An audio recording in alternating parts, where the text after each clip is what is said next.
Nascimento e infância de Jesus. Evangelho segundo Mateus. O nascimento de Jesus. Ora, a origem de Jesus Cristo foi assim. Maria, sua mãe, estava prometida em casamento a José, e antes de passarem a conviver, ela encontrou-se grávida, pela ação do Espírito Santo.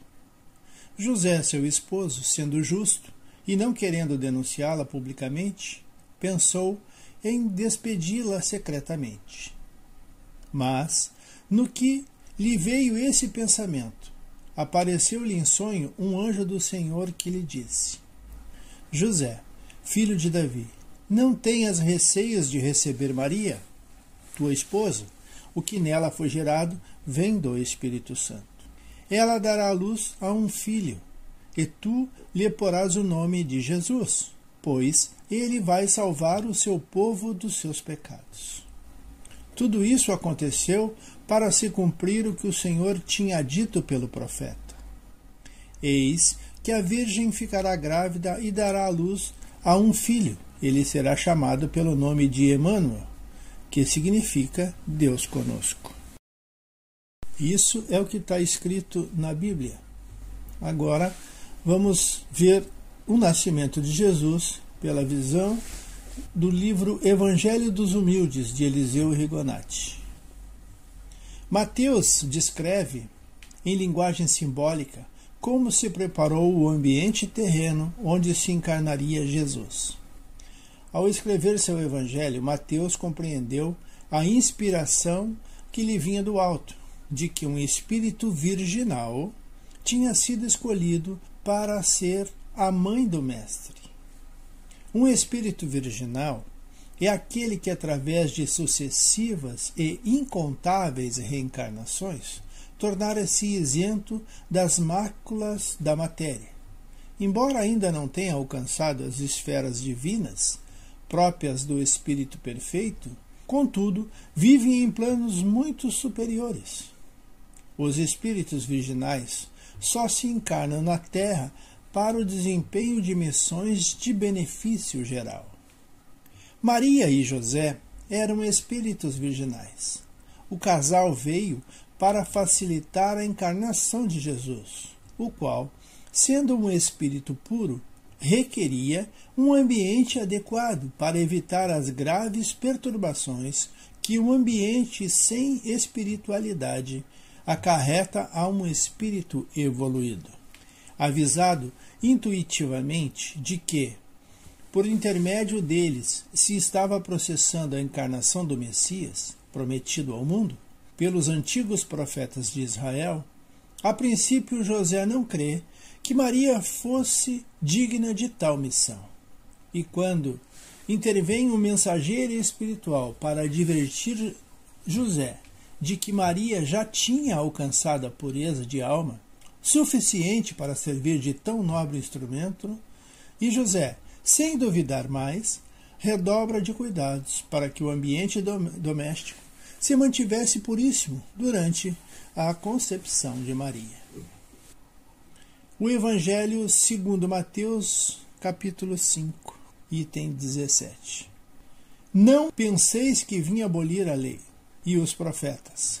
Não vim para abolir, mas para cumprir.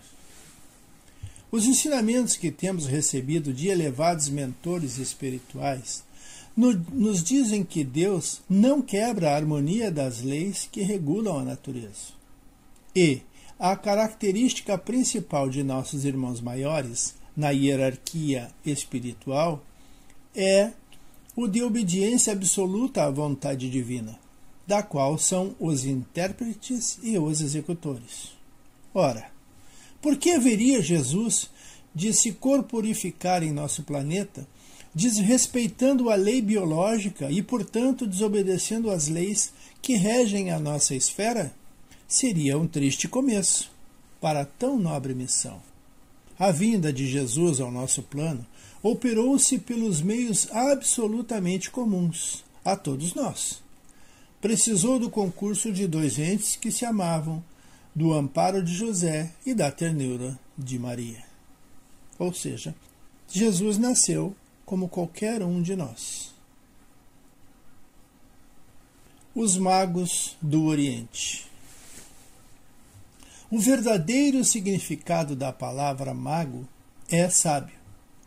Eram respeitadíssimos pelo povo e dividiam-se em várias classes, cada uma das quais tinha privilégios e deveres distintos.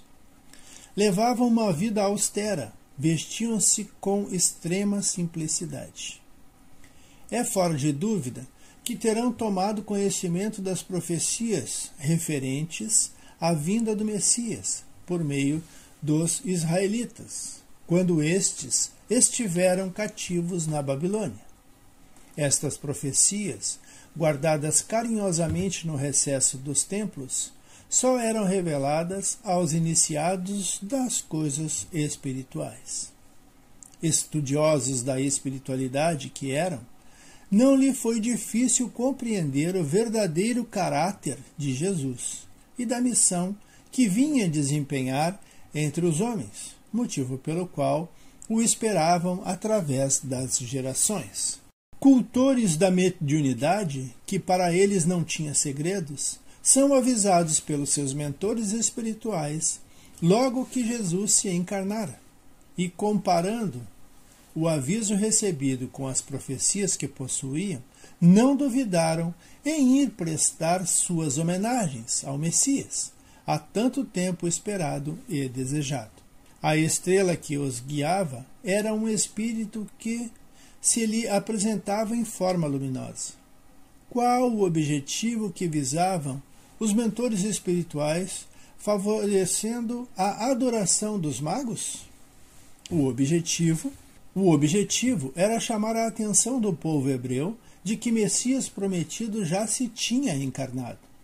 Realmente, os magos despertaram a curiosidade do povo de Jerusalém, tanto que Herodes os chamou e os inquiriu sobre os motivos que tinham trazido à cidade. Certos de que o povo escolhido também sabia da chegada do Cristo, candidamente respondiam que o tinham vindo adorar. De nada valeu o aviso. Israel não soube receber o advento do Salvador. A fuga para o Egito, a matança dos inocentes.